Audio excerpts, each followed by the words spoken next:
In the past, nothing has caused more vehement disagreement and controversy than our videos on the greatest empires in history.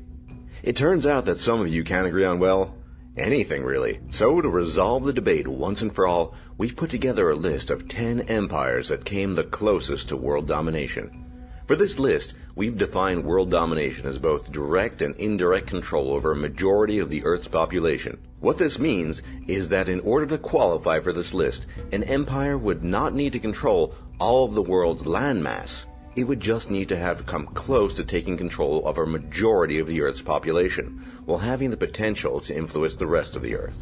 Coming in at number 10 is the Portuguese Empire. When most people think about massive colonial empires, Portugal often doesn't come to mind. But the fact is that Portugal for a brief moment had a chance of becoming a global empire that would have been on par with the British Empire we all know from history.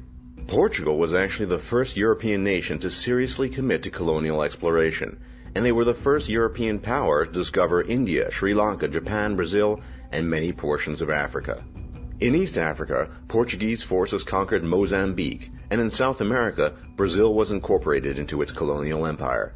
And during the height of the Portuguese Empire, Portugal established trading ports at far-flung locations ranging from India to Arabia, Malaysia to China, and even Japan.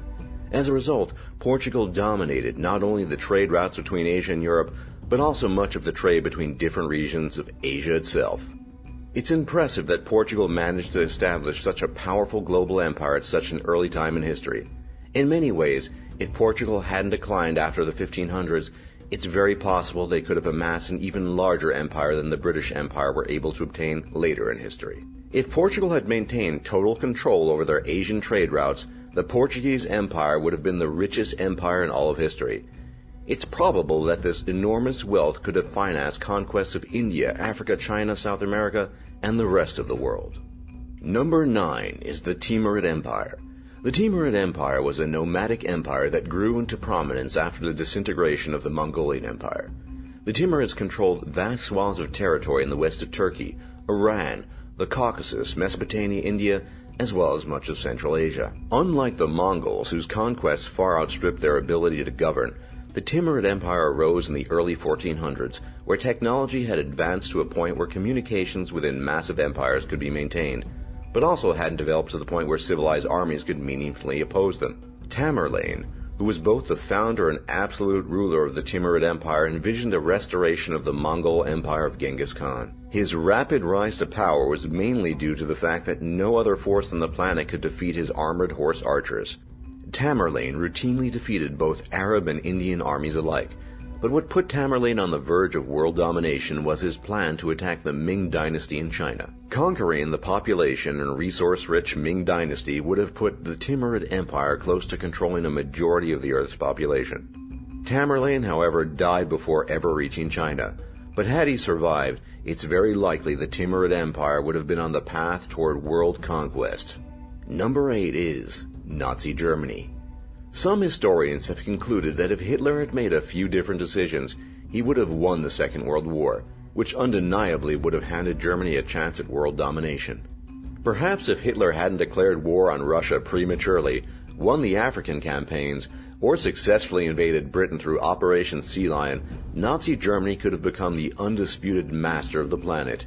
As a result, the Middle East, India, and the entire African continent would have fallen to German control. A slightly different version of history could have seen Hitler controlling half of the world's population, while maintaining his empire with a vast communications network and a fleet of jet aircraft that no other nation could have opposed. In actual version of history, Hitler had already created a system of alliances that put the modern European Union to shame. Under Hitler's guidance, various European nationalities all fought towards the same goal. These included Romanians who fought alongside Hungarians, Germans alongside Italians, along with Bulgarians, Slovakians, Croatians, and Finns. This level of European unity was like none ever seen before, and could have easily paved the way for a German-led European superstate. In many ways, World War II was the last time in history that the empires of the world could have had a chance at world domination, and Nazi Germany was uniquely poised, albeit for a brief time, at achieving that. Coming in at number 7 is the Spanish Empire. During the absolute height of the Spanish Empire during the reigns of Charles V and Philip II of the House of Habsburg, the Spanish Empire had dominion over what was left of the Portuguese Empire, the Netherlands, the Austrian Empire, the Holy Roman Empire, as well as Spain's continent-spanning colonial holdings. For a brief moment in history, Dutch, German, Spanish, Italian, and Portuguese armies all marched under the same banner towards a goal of European domination. This collection of allied states was a very unique moment in history, and if the Spanish had not been defeated on the battlefield, it's likely they could have reached even greater heights of power. The Spanish Empire for a time had the most gold, the best fleets, the best armies, and controlled more than 13% of the world's landmass. What gave the Spanish Empire a unique shot at world domination was that they had the potential to maintain control over large swaths of territory thanks to superior communications technology, unlike the Mongols. This ability is evidenced by the fact that much of Spain's colonial territory remained under Spanish control for centuries. Unfortunately, though, the Spanish Empire declined in power as it was undermined by a string of military defeats and rampant inflation coming from the vast amounts of gold extracted from Spanish colonies. And number 6 is the Mongolian Empire. It cannot be denied that the Mongolian Empire probably came the closest to world domination.